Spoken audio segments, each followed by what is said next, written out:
Oh no! Our table is broken!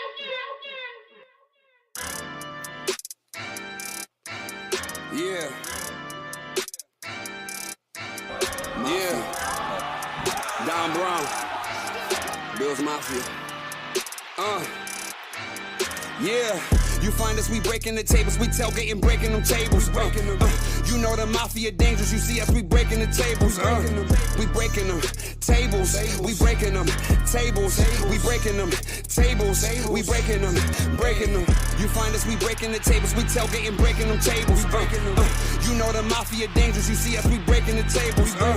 We breaking them tables, we breaking them tables, we breaking them tables, we breaking them, breaking them. You know the mafia dangerous. Put a hit out on your favorite team. Ready? 1, 2, 3, go! Allen got weapons, shooting the bomb. Mafia mine. Please don't step on my shoes. Game day ones, the white, the red, the blues. Hey man, breaking tables is traditional. Wishing the fish. Look at my drip. Never cheating like Belichick is. Sean McDermott never telling the biz. Deion Dawkins, Mr. Brown, we got Mitch. Gabe Davis toe tapping to this. Who making anthems that slapping like this? Nobody getting the traction like this. You find us, we breaking the tables, we tailgating, breaking them tables. You know the mafia dangerous, you see us, we breaking the tables. We breaking them tables, we breaking them tables, we breaking them tables, we breaking them. The podcast breaking tables, you see us, we breaking them tables. Neil and Brian is breaking the tables. The mafia, baby, you know that we dangerous. Everybody know. Don Brown. Get the tables. Welcome to Breaking. I did it wrong. Welcome to Breaking Tables. Whatever. Epic B over here. Happy Tuesday, folks. Tammy over here.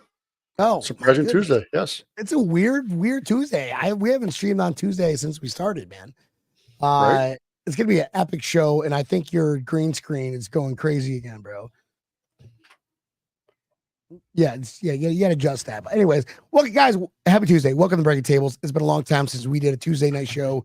I reached out to an old friend. I was just like, hey man, want to hop on? And schedule worked out. And I was like, you know what?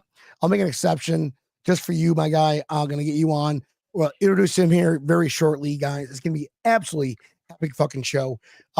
This episode is brought to you by Brendan Sports Pub, home of South Florida Bills backers. And if you are watching from Broward County, come out to our club. We're doing a costume contest for the club. Just saying. Great food, great beer. South Florida Bills backers. Let's go. Brendan Sports Pub, Pompano Beach, Florida. Campanile, who also re-sponsored by. We are also sponsored by. Sorry, I was adjusting. I think I'm doing better now. We are also sponsored by Florida Bills backers. Fucking Tums. My first time doing a podcast. FloриdaBillsbackers.com. If you're headed to Florida, coming down here, make sure you hit up FloриdaBillsbackers.com. You can, a nice interactive map. You can find your favorite Bills backer bar. There's also a section in there for if you're looking to support local businesses that are from the Buffalo area. Go on there, Florida backed businesses, and you can. There's another map there as well. Search your location, and you'll find some local places to go. Right now, there's also a link on there. We're doing a raffle. There's a bunch of autographed jerseys that are being raffled off. So please sign up. All the money that's raised from that raffle itself is going to go towards hurricane victims here in Florida. And there's also a weekly 50-50. So this is the last week for the 50-50. So get in on it. The money has been pretty good for that. So win yourself some money, win yourself some cool merchandise, and the money goes to a good cause. FloриdaBillsbackers.com. Love the comments. Mike Ronk, is it Monday all over again? Yeah, we time traveled to next Monday. We won. Victorious. It's not Monday? Wait a second. Dave Caprosh and Dave Caprosh too, also doing a good thing. What he does. Do we have that thing still set up, Campanile? Dave Caprosh? Yeah. Where is it? There we go. All proceeds go directly to St. Adalbert's Response to Love Center. Get a cool Dave Caprosh shirt. He makes absolutely nothing out of it. He does this for the goodness of his heart. We love you, Dave. St. Dave. www.bonfire.com. hit the shower at 17. Boom. Thanks, Dave. All right, guys, let's get into tonight's show. It's going to be absolutely epic.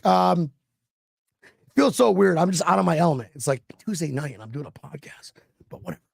Let's, without further ado, folks, this man right here, the gentleman that when I first started podcasting, this gentleman single-handedly helped me out. So let's, without further ado, folks, let me introduce you, the man, the myth, the legend, Zach, aka Z-Bot from Buffalo Fanatics. Fellas, what's happening? Man, that intro music, by the way, epic. That is phenomenal stuff on the way in. Yeah. Especially when you cue in the oh no, our table. That was back in the Vine days, I believe. So I recognized that instantly. And then the song by Don Brown there. That's a banger, man. Killer stuff on the intro. You really set the tone when you come on in. I love that. Yeah, Dom is a good friend of ours. Like, you know, before he even started, we got him on right when he was just starting. And to help us out back, he was like, hey, because you guys were the first ones, I want to get a song just for you guys. And I was like, bro, epic, dude, epic. We're going to use it forever. That's now he's on Good Morning America and everything. Right. I go, hey, when you get big, don't forget us small fries, my guy. Hard to, man. Hey, real quick, I just want to respond to this. Just so everybody knows, you do not need to be present to win the 50-50. You're not to be, yeah, no. Okay. Yeah, my dad literally plays the Sabres 50-50s from home, by the way. That's his new thing. As my sister and I have migrated out of the house, my dad's new thing is playing the Bills and Sabres 50-50s from home. So just thought I'd throw that out there, because when I hear 50-50 now, I think of my dad. That's his new thing. He just loves getting in on the 50-50s at the games that he's not at, which I think's hilarious. Nice. So everybody, folks, anybody who doesn't, you know, fans of us, doesn't know who Z-Bot is, Zach, when I say he's been doing this for quite some time, he's been a Buffalo Fanatics. And when I first started podcasting, reached out to them, they're like, yeah, come on board. And I knew nothing about podcasting. I knew absolutely fucking about shit about podcasting. And how many conversations we had? Z, you're like, bro, you need the Rodecaster Pro. You need this. You need that. You know, between you and Joe Miller helping me out. Yeah. Starting up. Yeah. So like when you get started, there's a few staples that you get. And we were just talking about it. Once you get those staples, man, you're pretty much set for life. So I recommended you get the Rodecaster Pro. If you don't know what that is, it's essentially a hub that connects your microphone to the computer. There you go. That's what it looks like. It literally, if you've ever been to a radio station, it is a condensed version of a soundboard, and it's really intuitive and easy to use. And once you get that, you're pretty much set up. And I had gotten it not all that long before I had told you to get it. And I've had the same one ever since, which was years and years ago. I'm still using it. Works as good today as it did the day that it came out. So yeah, once you get set up, like I'm sure you know by now, you're pretty much golden once you get the key ingredients, and then the meal comes together and you pretty much feast off of that until the end of time. I know that's what I've been doing. I haven't changed much up in going on a decade now or so that I've been doing this. So once you got it figured out, you're pretty much good to go. And honestly, it doesn't matter what your content is, folks. It's all about the audio of it. Like, what do you want to hear? Like, how does it resonate within your ear holes? You know, you sound good. You could say whatever the fuck you want, lose as many Disney contracts you want, and you will still sound good and get people to watch the show. Yeah. Right? I mean, how many people throughout time have been cashing a paycheck doing exactly what you're talking about right now? They just sound good into a microphone. They're saying a bunch of whatever, and they do that on a daily basis. I mean, I'm not naming names, but I'm sure everybody out there could think of an example or two of people that do that. That's the beauty of it, right? If it sounds good, then you got to know what you're talking about, I guess, for the most part, right? That's pretty much how it goes. Not really. I mean, I rely on Tampa Neal, just like Tampa Neal. We did win last night, didn't we? Because you know, I kind of time traveled. Tampa Neal, bail me out, Tampa Neal, bail me the fuck out. So, hey, Zach, Z-Bot, good to have you back on, bro. Actually, it's your first time being on a show. Good to have you on a show. It's actually absolute pleasure, man, because you helped me start up, and I appreciate that. I appreciate you. And plus, your vocals are fucking amazing. So I'm trying to strive for that. Well, the pleasure's mine. It's good to be on. Like I said, it's a good place to be. You got the beach in the background. Tampa Neal's looking like he's ready to crack open a beer and kick his feet up poolside. So I love the environment, love the energy, and I appreciate you having me on. Cheers, everybody. Let's go. I need a funnel. Guadalupe. No. Got a funnel? No. All right. It's Tuesday night. Tuesday. Why not? I keep forgetting it's Tuesday night, guys. Normally it's like Thursday night, like, yeah, let's do it. Tomorrow's Friday. Fuck it. But Tuesday night is like, no, I can't do it. I got so much shit. You need the eagle. But anywho, guys, we got a game coming up. Wanted Zeba on because, man, his analytical skills are fucking amazing. I was hoping Tampa Neal would be like that, but he's, just as dumb as I am. So 2 days in a row with all these analytics. I don't know what to do. I can't keep up anymore either. It's insane. I actually met someone not that long ago whose sole job, that's his career. It's NFL analytics. I don't even know how you get that job. So fucking boring. And I don't think he was a major NFL fan either. That's what we're talking about here. I mean, there's guys now dictating games that have never played a snap of football in their life, have probably never played a sport in their life. But that's kind of where the game's gone. I find it to be awfully intriguing because you see it out on the field now. You see the changes over the last X amount of years in the way that the game's approached from the coaching perspective, especially when it comes to crucial game situations and whether or not to go for it or punt or whatever. And these accounts now online too that analyze the worst decision of the weekend. I absolutely love those. They're able to break down based on the scenario that the team's in, whether they be trailing or marginally up, where they're at in the field, how much time's left. All this stuff's interesting to me, but man, it's tough to keep up with because it just keeps evolving and evolving and evolving. Oh yeah, because AI, bro. It's all AI. And then once gambling became legal in the NFL, it's like, oh, we got AI, we got gambling. Are you kidding me? Come on. You telling me the referees are not part of that? I've never been smarter about individual random nonsense statistics than I have been since gambling's been legalized, because it's just the little things that you look into to try and get yourself an edge. And you wind up coming up with you wind up knowing things that there would be no reason to know prior to gambling being legalized. And that's another thing I think that's a good point you make, because I think that really has gone a long way to sort of the landscape that we see now, where there's just so much knowledge to the point where you can never keep up with it. It's just too much at all times. You almost have to clear your plate completely at times, because I equate it to almost living in living in New York City. I lived there for a while. There's so much to do in New York City that you wind up doing absolutely nothing. There's so many of these analytics now that for me, sometimes I'm just like, I'm just going to go with my gut. I'm just going to go with my gut, because I could find an analytical backing for doing one thing for the same reason I could find an analytical backing for doing the complete opposite. There's always something. So sometimes I just kind of like a clean slate and kind of go into it with that. So that's what I've been doing recently. Just gut feeling on these Bills rolling into the games. Well, about the whole gambling thing, do you guys see the big controversial thing yesterday? Which thing? It's 4th and goal from the 9-yard line. You're down by 8. 2 minutes and 46 seconds to go. Oh, yes. The Raiders? What do you do? You talking about the Raiders game? Talking about the Raiders game. I can't tell. Yeah, so I think this is when to me, you've made a horrendous coaching decision when people are blatantly calling you out for trying to fix a game. To me, it's not a matter of actually fixing the game more so than it is, that's how bad of an egregious coaching decision you made. And when you go back and look at it, it was kind of like what I was just talking about. These moments throughout the game that are weighed based on how awful of a decision they were. That was terrible, because you're a Raiders team that's got nothing to play for right at this point. You've already basically admitted after moving on from Devontae that this is not going to be a year where you're going to achieve anything. You got the Rams team up on the ropes that's better than you, and you're in a spot where you can go and at the very least try and make it a 1-score game. A field goal continues to make it a 2-score game. Made absolutely no sense, but that's when the coaching decision was terrible, when everyone's immediately going online and saying, yeah, the fix is in, because there's really no explanation for it. It was a terrible choice. Terrible. I got a question. Keeping it within the line. That was about it. I'm like, it makes no sense. Does any of you gentlemen know? What the betting policies are, or rules or regulations with NFL staff? Players, obviously, you can't bet, right? Does that go game for the?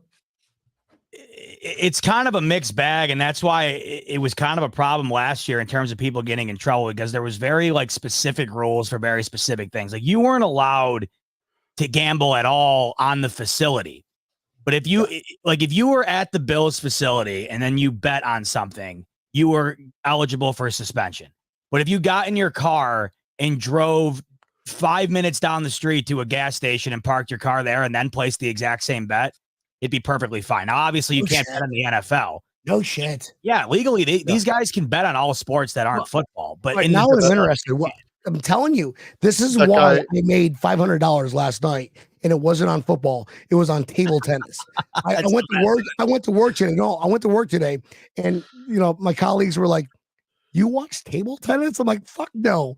I'm just looking at the lines as they're going, and I did a parlay, $37, 5-pick parlay, and I'm like, "This is those late nights where you're watching the animated ball bounce back and forth over the digital. No, line. Not even that. I'm looking at the numbers. I'm looking at the numbers in front of me and just seeing like who's hot right now based off of their winning streak.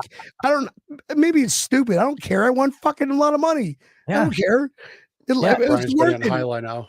It's working. Doesn't matter how you get it, We'll start a new podcast called How to Gamble Against Table Tennis. I bet you there's got to be a dozen of them out there already. That's the new thing. Everything's gambling now. Everything.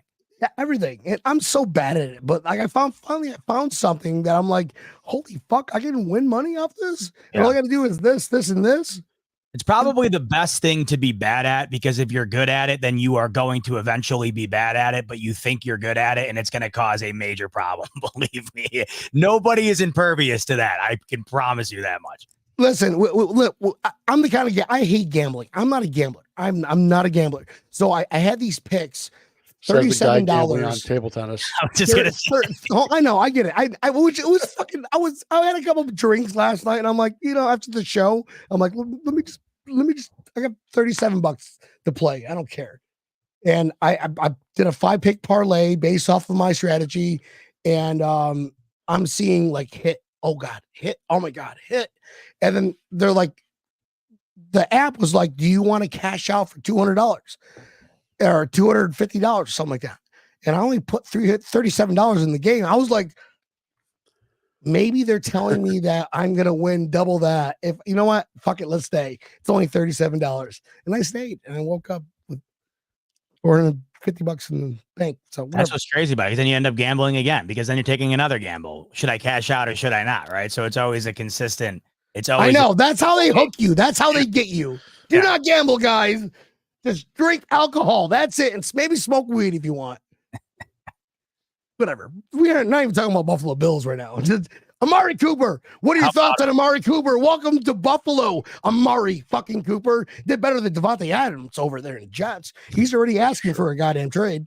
Yeah, it's funny. Last night I did a show. I entitled it Bills Titans Recap, and I spent 30 minutes shitting on the Jets. That's my new favorite thing to do right now. I've been finding, oddly enough, I don't know why, I've been basking in the enjoyment of this collapse for the Jets about as much as I've been enjoying the success of the Bills. I don't know what it is about it. I think the biggest thing of it all was that the expectations were so ludicrously high for the Jets for no good reason, and everybody in the media was telling you as such. And I had just felt the whole time that there was no way that, one, it was earned, but two, that it was going to happen. They're just not good enough to meet up to the expectations of being the division favorite, contender for the AFC favorite, and the contender for the Super Bowl. This team hasn't made the playoffs in 12 years. They have the longest drought in the NFL, and now all of a sudden a 41-year-old quarterback off an ACL tear is supposed to make you a Super Bowl favorite. And now through 7 weeks, they're 2 games worse than they were with Zach Wilson last year. And it's not like their schedule has been all that much tougher either. Yeah. So to your point about the Devontae Adams thing, that was one more feather in this cap to me where I saw it. And a team that should make that move is a team that is that move away from making the run at the Super Bowl. The Jets are not that type of move away from making a run at the Super Bowl. They're that type of move away from making a run at 9 to 10 wins max. For the Jets to make the playoffs right now, they'd have to go 8-2 over the next 10 games. At the very bare minimum, 7-3, which would get them to 9 wins. Their odds right now to make the playoffs are at about 17%. Yet they go out and get Devontae Adams, who they'll owe over $11 million to over the next couple of years. Stupid.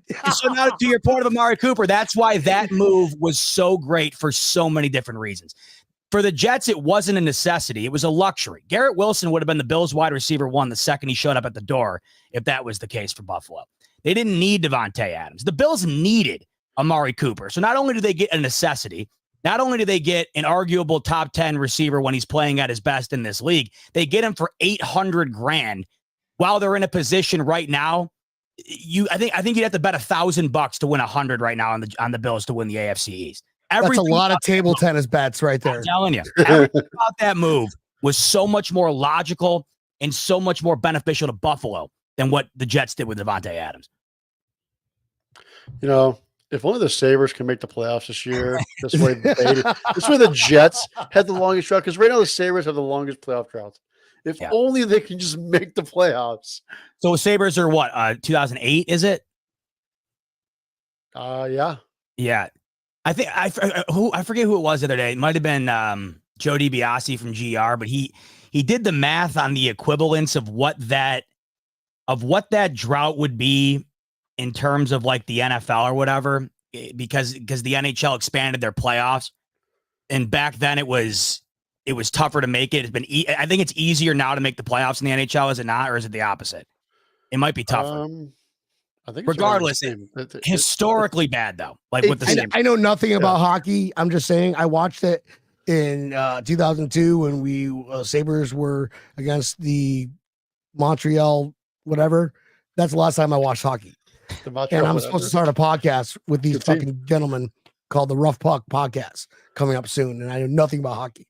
Well, that right there to me is why it sucks that the Sabres aren't good. It's because everybody would be tuned in, if you're a hockey fan or not, if the Sabres were good, because that's just the kind of city Buffalo is. Like, you've seen it with the Bills. I mean, I know there was a ton of Bills fans and they sold out every game during the drought, but look at how much different it's been during the Josh Allen era. You got people wearing Bills jerseys in the middle of California on a daily basis. There's Josh Allen jerseys everywhere. There's Bills fans everywhere. That's what sucks about the Sabres not being good. It's the relevancy. It's like the lack of anything to be rooting for. And obviously it's way worse for the diehard fans, but that to me is what sucks. I think everybody in Buffalo would have vested interest in the Sabres if they were as good as they were in the early 2000s. Well, Lenny Ruff's back, so I know that's the thing. Now it's like Miracle on Ice. I think I saw that movie once. Yeah. I'll leave the hockey to Tab and Neil. I'm just here for the jokes. So, well, they got Lindy Ruff. They got the throwback uni, so they're like 2/3 of the way there. They just got to make the playoffs now, and then they'll complete the cycle. Can we bring Dominic? Can we tell Hasek Lenny back? to dye his hair? What's that, Neil? Could we bring Dominic Hasek back? Yeah, right. That'd be something. Oh man, we could just find somebody to maybe stop a goal from going in. That could be very helpful. It'd be more realistic to have just Lindy Ruff dye his hair golden blonde like the old days. That'd be epic. Let's start this trend right now, folks. Hashtag Lindy dye hair. Dye your hair, yeah. Dye hair rough. Dye hair. Hashtag dye hair rough. I don't know. We'll work on this. We'll get back to you guys. We're supposed to talk about this game this weekend, guys. What are you all doing? All right. Bills play in Seattle against Seahawks. It's going to be an epic game. Let's do a round table, right? We haven't done a round table in a minute here. We'll start with Z-Bot. All right. We'll go through what we want to see in this game. What is that number one thing that is going to guarantee us the Super Bowl? And if you're wrong and we lose in the playoffs, we're all going to see this video and I'm like, see, my fucking lied. Wait, so guarantee us a Super Bowl or guarantee us a win over the Seahawks? Where are we starting here? You got to it starts one game at a time. That's so true. That one thing that you want to see out of this game that guarantees us a Super Bowl. Well, I guess for starters, getting a win over a team that has a winning record right now. The Bills have struggled early on with the two teams that were clearly the best two teams that they've played in the Baltimore Ravens and the Houston Texans. And this team in the Seattle Seahawks is more comparable to those two teams than they are to the Jets or the Jaguars or, whoever else. Right now, these Bills are in a position, I think, to get a victory on the road in a tough place to play over a quality opponent. You have to think Seattle's going to be vying for a playoff spot by the time the year comes to an end here. I think Seattle is a much better team than people are giving them credit for. The Bills are a 3-point road favorite in this game, meaning if this game was in Buffalo, Vegas would view this game as about a touchdown favorite for the Bills. And right now, I think there's some aspects of Seattle that give them a good chance in this ball game. I think it's way tougher than people realize, because I think over this next stretch here where you had a really bad Tennessee Titans team, despite the fact that they had one of the better pass defenses in the league, that Titans team, very bad. And you saw that on display last week. You've seen it on display all year long. The Colts have been playing really poor football. The Bills have them in a couple weeks. The Dolphins have been absolutely terrible without Tua, and I know he'll be back, but we know the result of those games, even with Tua in there. So you have this stretch here right now where the Bills are in a really advantageous spot. I think this is the toughest game of this 4-week window here before the Bills end up getting to the Chiefs. The Seahawks had the number 1 pass offense in the league, believe it or not. Now, a lot of that comes in garbage time. In a few of these games here, you can go back to the Niners game for an example, where some of those yards came in moments where the game was pretty much sealed up by then. But regardless, they have had a pretty damn good passing attack throughout the year. They lose DK Metcalf, though. He's the 3rd overall receiver in the NFL, and there's really no way, in my opinion, he plays this week. They said he was week to week with the MCL sprain. I can't imagine week to week means he's back the first week of that week to week. That's a huge loss for them, and it's a big advantage for the Bills because they have been able to pass the ball. But the key to me in this one is Kenneth Walker. Kenneth Walker missed 2 games in weeks 2 and 3. Despite that, he still has over 300 yards on the year and 6 touchdowns on the season. He scored a touchdown in every game he's played but 1. And the Bills have really struggled stopping the run. That has been their Achilles heel. The Jets went into that game against the Bills on Monday Night Football with the worst rush offense in the league. Brees Hall had the best day of his season thus far. You saw Tony Pollard getting it going a bit in the first half this past week. Every single week, it feels like the opponent for the Bills has an opportunity to run the ball, and they've shown you that. And when you add the ability for the Seahawks to throw it, they are certainly serviceable enough offensively. And then they've gotten healthier on defense, too. The key for the Bills is running the ball in this one. Seattle has one of the worst rush defenses in the league, 28th overall.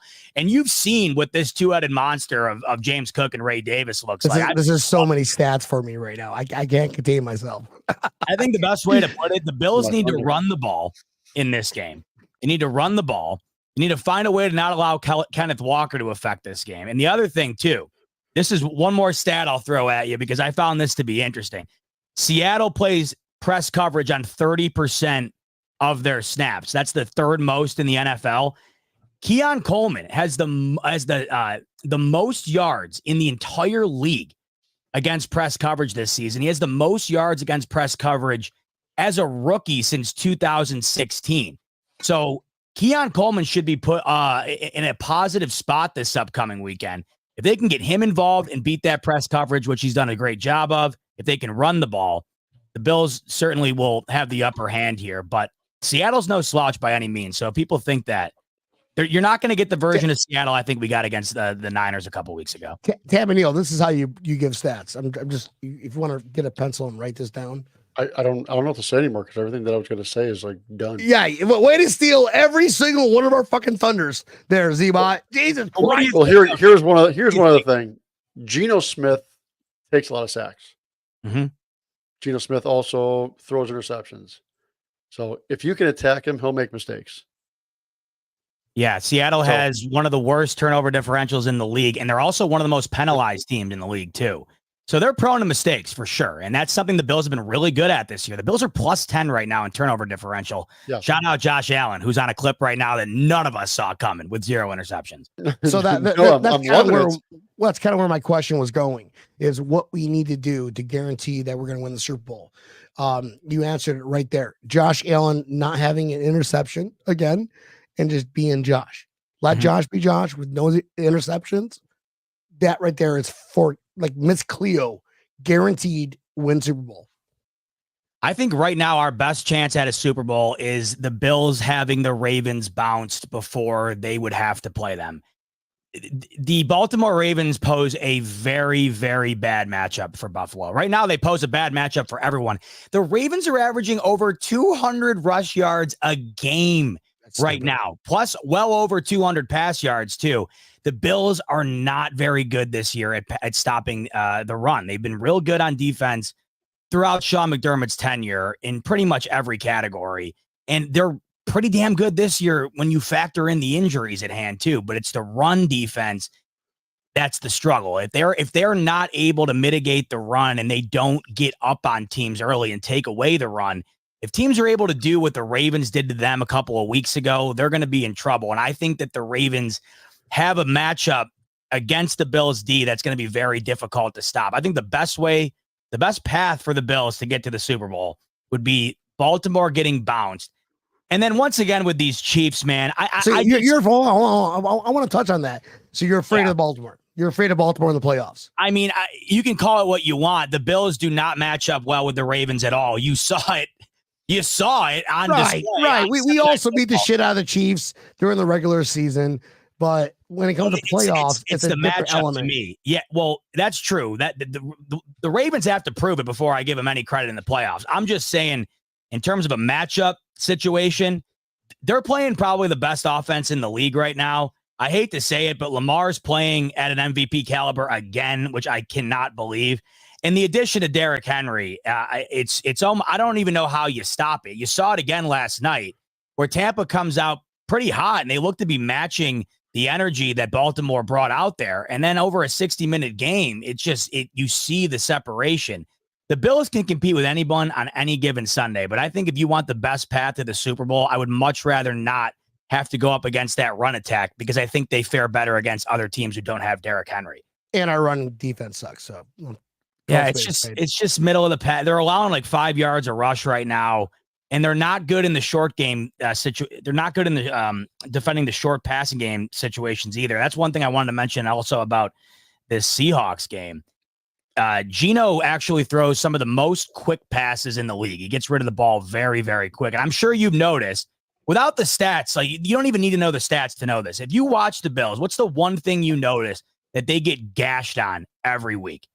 Screenplays. Every week, someone dumps the ball off and they're gone. So something's got to give in this game because Geno throws the second most quick passes in the league, but he's very ineffective with it. They haven't scored on it all year. But the Bills have allowed 14 plays of 15 or more yards on passes that are like immediately thrown off the snap. So something's got to give here in this game. Either Geno eventually gets the amount of quick throws he attempts to get into the end zone for the Seahawks, or the Bills step up and they don't allow him to move the ball down the field with that type of game plan. I really don't even need to preview the game anymore. I'll just watch this clip over and over and I'll copyright what he said and said, oh, well, Zebot said it, so that's gotta be true. Well, one big thing too, one thing that the Titans were doing to start the beginning of the game, they were doing those little quick screens to the tight end. Yep. And no offense, a good tight end. Mm-hmm. So that's one thing that we really got to pay attention to. And that's where we really miss Milano, because Milano was the guy that would take that guy out. You truly notice the difference when Milano's in there and when he's not. You really notice the difference when Bernard's not in there. I hope that God he's healthy. You really notice the difference when Taron Johnson's not in there. Come on. Yeah, I mean it's great having him back, and Taylor Rapp's been playing really well. And they are starting to get healthier, which is huge. And I think you want to talk about one more thing towards the path of the Super Bowl. Getting Milano back for the playoffs, that is huge. That is huge, and it absolutely has to happen for them to have their best chance. But back to your point about the Titans there, that was the one thing to me when they announced that Will Levis wasn't going to be playing. I was immediately pissed off because I knew Mason Rudolph was going to do what Will Levis wouldn't. Mason Rudolph was taking those dump offs that you were just referring to. Will Levis would have just let it rip down the field, and Sean McDermott would have had a field day with that. And you saw it. You saw it. They were moving the ball. They were getting guys open, and Mason Rudolph doesn't turn the ball over like that. So Geno's, he's better than advertised, Geno Smith. So didn't he get his jaw broken by a player? Remember that? Mason Rudolph? We signed him. No, Geno Smith got his jaw broken when he was on the Jets by some defensive tackle that we signed. Who was it? We signed the guy the next season too, and he was still. Who was it though? Who was it? I couldn't pronounce his name. I don't remember. You don't remember that, Zeba? You don't remember that, bro? How long ago was this? When Geno Smith got signed, first year, I think. It was Ike something. I don't remember. I remember it. I don't remember Ike Tucker? the guy's name wasn't easily pronounced. Yeah. So during a practice squad, Geno Smith was like running his mouth and got his jaw broken by a defensive tackle, and we signed him like the next year. This is back in Rex Ryan years. I remember that. Oh man, this is a while ago. Google this. Everybody Google. Everybody go to Google. Come on, let's all be Google I've all-stars. got it. It's Ike Enecampila. Damn, I have no clue. Broke his Never jaw. heard of it. Geno Smith, broken jaw. Ike and Enemakble.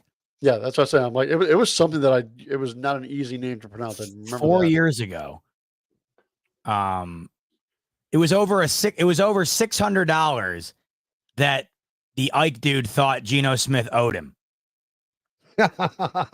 Cheap bastard. Well, you don't fuck with Ike. Fuck around, find out. This wasn't. Give me that $600. This was 2015. So damn, this was a while ago. That's probably why I don't remember it. Oh, that's I knew it was like it wasn't like 4 years ago. I was thinking like it was like years ago. Yeah, I forget how long Geno's been playing for. It was Rex Ryan was the coach that brought him on, and you know how Rex Ryan used to like have these players who played for other teams be the captain of the game. Yeah. He was the captain of the game. Yeah, this is kind of coming back to me a bit. I can't. You want to know what kills me? When I see 2015 and realize that was a decade ago. That's what kills me. Like, how the hell was that a decade ago? Oh my God! That's a crazy story. I get that we're time traveling, but we're time traveling way too fast. I know it. We got to slow it down. That's a crazy story. Just need a Super Bowl. Just give me a goddamn Super Bowl, and you can go as fast as you want. Right? Yeah, I mean, man, it doesn't matter to me. Like, we can talk about the Seahawks game all we want. We can talk about, like, you can do whatever you want, right? You can talk about how badly they beat the hell out of the Jags. You can talk about how badly they got their ass beat by the Ravens. To me, none of this matters. All of it's going to matter in January, because the Bills were bad last year for like half the season, and they were a play away from being in the AFC Championship. Like, they're going to turn it on when it matters. They got the experience now. They have the guys. We all know that this team is built for it. It's just a matter of doing the one or two things in the most crucial moments that ultimately matter the most. And that's what's bitten them in the ass as many times as it has. And that's the one thing that has to be corrected this year. So we know what's going to happen. Like, the Bills right now, they might as well just give them the AFC East championship right now. That's set in stone. So from here on out, really, like, we're at the point now where it's like, enjoy it, win as much as you can, try your best to get the 1 seed. But the way I see it now, fellas, when they got rid of the 1, and I always find this to be so damn funny. The Bills didn't start getting good until they immediately eliminated the bye week for the 2 seed, which I just think is hilarious. As soon as the Bills get good, no longer can you get a bye as the 2 seed. No, so stupid. Every year it's only going to be one team. And the way it's looking right now, I don't know how it isn't the Ravens or the Chiefs at the 1 seed. But, that's what you keep playing for. But at the end of the day, the likelihood the Bills are playing on Wild Card Weekend, in my opinion, probably 85 to 90%. You win as much as you can right now. You got the East locked up, but it's stay healthy and then get it done in January. That's where I'm at as a fan right now. And that's a good place to be, because speaking of 2015, it wasn't all that long ago that we were in that year where all I wanted was to, sneak into the playoffs on a Tyler Boyd touchdown, right? So it's a good spot to be in. 2017. Yeah, exactly right. I was just praying to God something would happen, and there it was. You know what I mean? But that's how far it's been, and that's where we're at now, where it's almost like this stuff doesn't matter. It does matter, of course. And if they lose, outside of football, right? Outside of football, what do you do? Do you tailgate for games? You live in Arizona, don't you? Or did you move back? I live in Connecticut. Connecticut. You live in Connecticut. Okay. Mm-hmm. So you go to games a bunch? Yeah, I was just at the Monday night game against the Jets. That's in my neck of the woods. It's 45 minutes away. Nice. Yeah. One of the worst tailgates in the league. Luckily, Bills Mafia travels well, so it makes it better. But it's funny. You tailgate anywhere that isn't Buffalo, and you realize just how awesome Buffalo is. That's the best way I can put it. Like, if you go to a Bills tailgate, you're going to have fun. You won't realize how fun it really is until you tailgate somewhere else. Right. Yeah. 100%. It's stupid. Yeah. I hate to say it, the best place outside of Buffalo that I've been to a game where tailgating was a thing was in Kansas City. Oh, I believe it. I totally believe that. I've heard the same. How'd you like it out there, man? That's on my bucket list. I haven't made it out to KC. It was a very fun atmosphere for sure. Mhm. It was not a stadium that us Bills fans will take over, Yeah. that really anybody's going to take over in all reality. Yeah. Because they have an actual fan base. I mean, we had a blast with, we have a couple guys that are come on our show every week that we play, or every time we play the Chiefs. So I got to meet up with them. Like, it was fun. It was just fun to be there. And unfortunately, that game was amazing until the last 13 seconds. And that's how all the Chiefs games are. The fans are blue collared, just like us. You know? Yeah. I don't know what you do, Zach, but I just, I'm blue collared. Tab Neal is a, business owner, so he's blue collared, and so that's what Bills Mafia is. Hell yeah, that's what makes it. You meet all these like-minded folks who work their fucking ass off every day, and we're like, God, let's celebrate together and drink together, and that's what makes us all cool, right? 100%. That's what makes the fan base what it is. That's why I think we've always aligned with the Chiefs, with the Packers. Pittsburgh's like that, in my opinion, a lot, where you have these diehard fans. Like Neil said, I thought that it was a good way to put it. You can really tell the barometer of a fan base based on the ability to take over an opposing stadium. You're not taking over Pittsburgh Stadium. You're not taking over the Packers Stadium. You're not taking over the Chiefs Stadium. But I mean, my God, you saw earlier in the year, like the Rams, the Niners, that was a home game for the San Francisco 49ers at SoFi. Like that happened. That's embarrassing. I've been to Tennessee Titans game. I had a multiple Tennessee Titans game. Now that's one.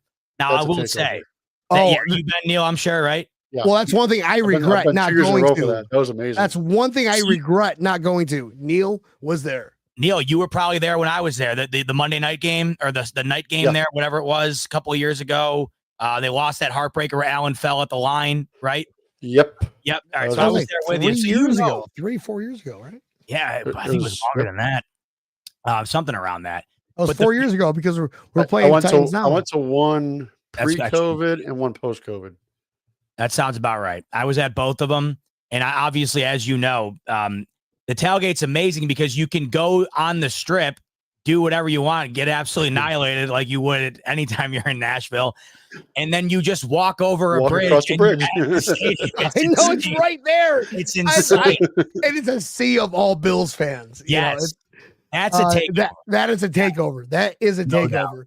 Well, down here in Miami, bro. Down here in Miami, it's the same thing. Takeover. You need to come down here, bro. Oh, I've been to Hard Rock multiple times. In fact, the one of the funnest, most unique experiences I ever had, I went to the game against Miami during COVID because the Dolphins were one of the only teams that allowed fans, but they wouldn't let you sit within like a 10-row vicinity. Me and my I was there. We were there. We were only there for that allowed game. 13,000 fans. I was one of them. Dude, we had our own yes. section. I will never forget it. It was the coolest thing ever. I couldn't believe it. It was nuts. Right? Dude, my daughter was a year old. It's the first football game she's ever been to, and it was great because she was just able to walk around and she had room to walk. It was terrific. The Bills kicked ass. I think Fitz was the quarterback at the time for Miami, if I'm not mistaken. It was awesome. That game was great. Yeah, that was a lot of fun. Well, we went. I went to LA for the season opener a few years ago. Oh, how was SoFi, man? Did you love it? SoFi sucks. It's the most overrated stadium I've ever been to. Yes. No kidding. It's like a giant microwave. What, did it just feel like a mall? Did it kind of feel like a mall? No, because I mean they're the concourses. Like just food, being there. Yeah. The food, like I'll be honest with you, there was burritos and hot dogs. Hold on. What do you mean it felt like a microwave? I know we talked about this, but that's a lot of years ago. They had that stupid roof. You think they'd have like some type of air that can get through there, and there's not. Oh, geez. They're just baking you. You're like, fuck. Like, it's hot. Oh, no kidding. It's not one thing with heat. I can deal with heat. I've been to Hard Rock plenty of times. I've been to the Buck Stadium here plenty of times. I can deal with hot. When you put a roof over it that is a clear roof per se, it turns into a fucking microwave. It was just unbearably hot. There was no airflow. See, I would not do well in that environment. I hate being hot. We took over that stadium too, and it was a season opener after they won the Super Bowl. Well, I believe their fan base. God bless them. They're gone. I gotta ask. I gotta ask. All right. is I already told Neil what my plan was. So last year, I decided not. I was in there, the stadium, when they did the whole greenhouse COVID thing, and I went every year. I've been on it since 2010. I've been down here in Florida since 2010, and I went every single year. And then last year was the first year where I'm like, you know what? I'm not fucking going in, and I'm just gonna tailgate. I'm gonna get my TV, 50-inch plasma, set that up, get my cooler here because I get anxiety. I need to move around. You know, I'm not that guy that can sit there and watch a game, which there's no bad seat in Hard Rock Stadium. I'll give them props. For the record, we have won both those games that he has not attended. All right, so stop going.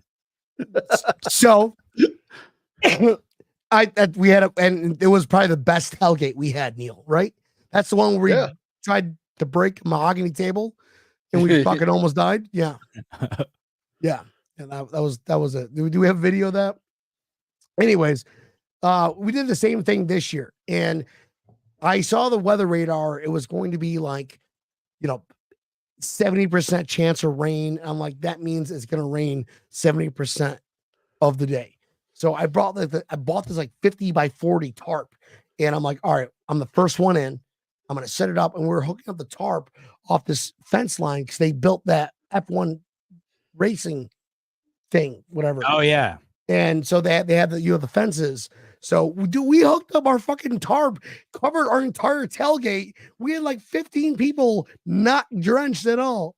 That's killer. To put this in perspective, imagine you're a kid and you're setting up a blanket fort in your living room. That's exactly what it was, Bill. Wow. That's exactly what it was. We had you got to have four corners to hold it up. We had two of them up on a fence. We had one of them zip tied to the rear wiper blade of my wife's car. We had a table flipped upside, a folding table sideways. At one point, there was a gust of wind that came through, and the table came off the ground. So we did what any good engineer would do. We put a cooler on the table. There you go. Then you're all set. Oh, it was a thing of beauty. So I did not go in again. I got, the TV set up again. This time I got like little surround speakers, make it a little cozy. We got more people who are like, you guys had fun last year. I want to do this. Instead of spending $300, there's only like a 10, 15 second delay. Let's hang out with Brian. And going nuts though before you see anything happen. Oh, the crowd, because Bills take over. It's so crazy. Yeah, but you're watching on the TV. Like, do you hear the crowd before anything happens? We hear the crowd beforehand, and we don't know who it is. We're like, that sounds like Bills Mafia. Yeah, that's definitely Bills Mafia. That's cool. I like that. So you have no clue what actually happened. No clue. Because we took over. We always, every single year, we take over Miami. Yeah. Miami fans, they were leaving at the end of the third quarter. And where we were at, we're the first ones in the parking lot, in the parking area. So where they had to walk, they got to walk right by us. And I had this 1100 watt speaker playing na na na na na na na na, hey. And then I have a microphone hooked up to it. So I'm like, guys, why are you guys leaving? There's a whole nother quarter left. So I got the middle finger, the fuck you. And I'm like, that was a rough night for Dolphins fans. That was a rough night. Yeah. So I'll tell you, I'm excited too. Is going to be back for the Bills game. He loves throwing us the football. Sure does. Sure as hell did the last time he was out there. Yep. It's funny you're talking about the Dolphins fans. They've been so quiet. I've been enjoying it, man. Usually they are the most insufferable fan base on the planet, but luckily for them, the Jets have superseded them this year in that regard. I think so. Yeah, no doubt about it. That's a hot take right there. Yeah, it's Tua went. Congrats, New Jersey. Quieted up, and then the Jets got even louder, and I've been enjoying every second of it. Truly. All right, guys, let's get into final thoughts. It's been 15 minutes already. See, shit, time flies when you have a lot of fun. So Zima, thank you for taking you got a busy schedule, my dude. Again, I look up to you. as a person that I'm like, I want to be like Z-Bot when I grow up, but I'm older than you, so fuck you. Well, hey, Final. it was great being on. Seriously, like you said, 50 minutes. That was a quick 50 minutes, fellas. That was a quick 50 minutes. Yeah, good conversations. That's what we do here at Breaking Tables Podcast. Ziva, final thoughts from you, my dude. Final thoughts. Let's get into final thoughts on tonight, on this week, on the Super Bowl, and Epic B from Breaking Tables and Tappa Neal from Breaking Tables said guaranteed Buffalo Bills are winning the Super Bowl. Tell us either we're right or we're wrong, and give us your final thoughts. Well, you better say we're fucking right, or else you're getting blocked. Final thoughts are right now. I just want the Bills to stay healthy and continue to roll in the situations that they should, like they are set up to do these next couple of weeks here.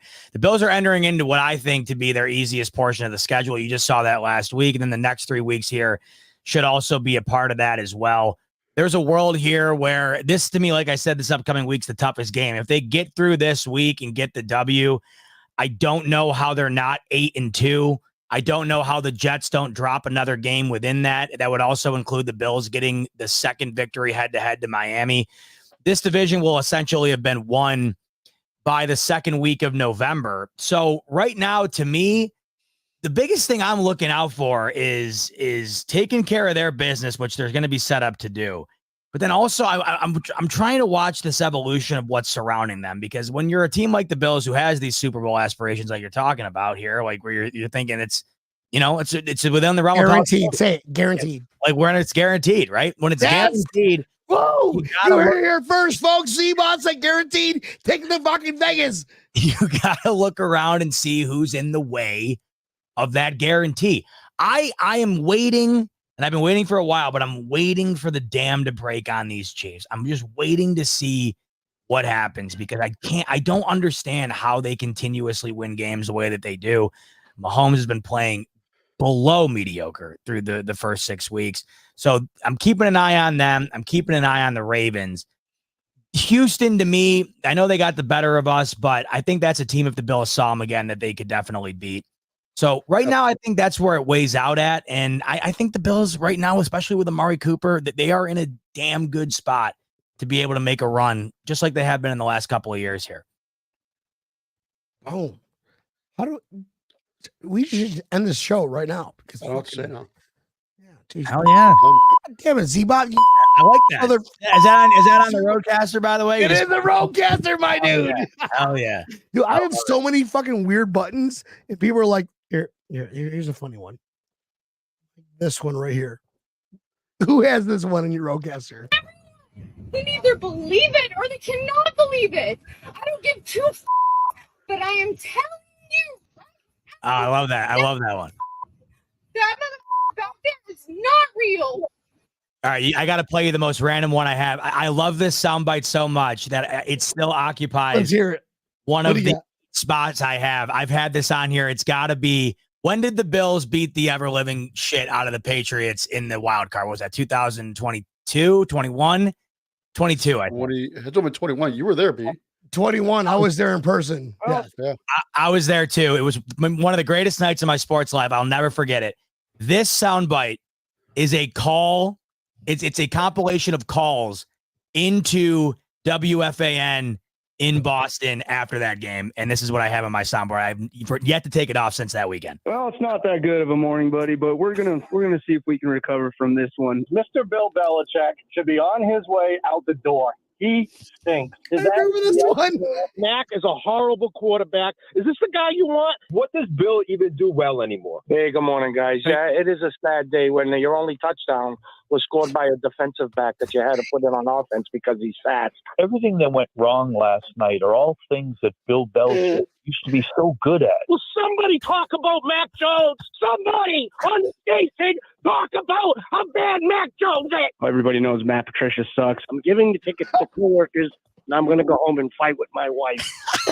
You got to remember, we're a couple of years removed from that, but at the time, that is hilarious. At the Holy time, fuck. The meltdown of the Patriots was like the Jesus greatest thing Christ. ever. Yeah, dude. Yeah, that was absolutely the most good, amazing dude. thing That's ever. good. That's the best. Yeah, we need to come up with some. See, Tampa Neal needs to get a Rodecaster Pro. Yeah, that way you can double the amount of sound you have. Oh yeah, oh yeah. Yeah. Because like I got to sit here like touch screen. I get drunk and I'm like, press the wrong button. Yeah, you man, know? you can get crazy with it. I'm over here like pressing buttons. Like, where's that one button? Here we go. And the show has reached a new low. Yeah, there it is. I like that. That's a good one. That's a good one. I got to get more creative with you. I got too much BS on here. I got to get some fun ones like that. Oh, you got to do this one. Finish him. Fatality. Oh, I like that. Oh, good. You got the flawless victory on there too, or no? I do not have that one. Fuck. Maybe I'll add that on my end, and we'll take care of the whole Mortal Kombat situation. All right, time to go home. Reminds me of like back in the day when the iPhone first came out, and there was only like 8 apps, and one of them was that app that had all the sounds on it. And remember, you just sit and play. That's what I used to do. I just sit and play with it for no reason because you could. That's kind of like what they wrote. I just find some random things. I'm like, oh, this would sound funny. Yeah, it's fun. Things killer, man. I love it. Oh, thanks so much for having me. I had a ball. Appreciate it. All right, my guy. Hey, listen, don't go anywhere. Daniel, I think it's time to tuck us home, tuck us in bed, in home. First of all, the quick Separate final the men thought and here. the women. Kind of intrigued to see what's going to be happening with this hairdo. I know. I've been growing my hair for 2 months. Are we going for Richie Valens? What do we got going on? My costume is going to be fucking epic. Nobody's costume is getting better than mine. Nobody. Oh, the hair is for the costume. Yeah. I've been growing this shit out for 2 months, and I hate fucking long hair. But whatever. Fuck Will you be Tampa dyeing Hill. it a blondish color? Don't worry about it, Tampa Hill. You'll find out Friday night. Actually, I will tell nobody to take any photos of me. You'll find out Saturday. By Saturday.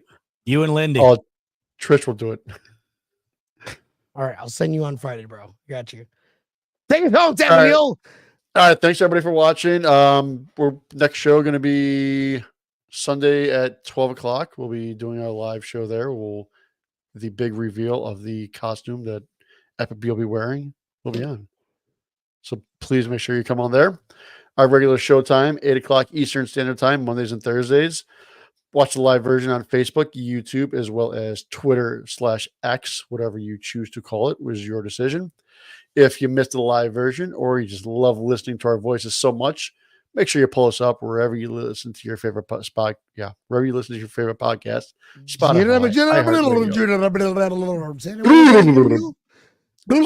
iHeartRadio, Google Pod, Samsung Pod, Apple Pod. Pull us up, like us, share us, tell your aunts, uncles, neighbors. Don't tell your attorneys. Tampa Neal, you sound like a word salad politician. I'm just saying. Whatever. Guys, we love everyone. Oh, costume. Can't wait to see you guys Sunday. 12 o'clock. Z-Bot, thank you, bro. Do not go anywhere. I'll talk to you in the back room, green screen room, VIP room, champagne room. Woo! Bye.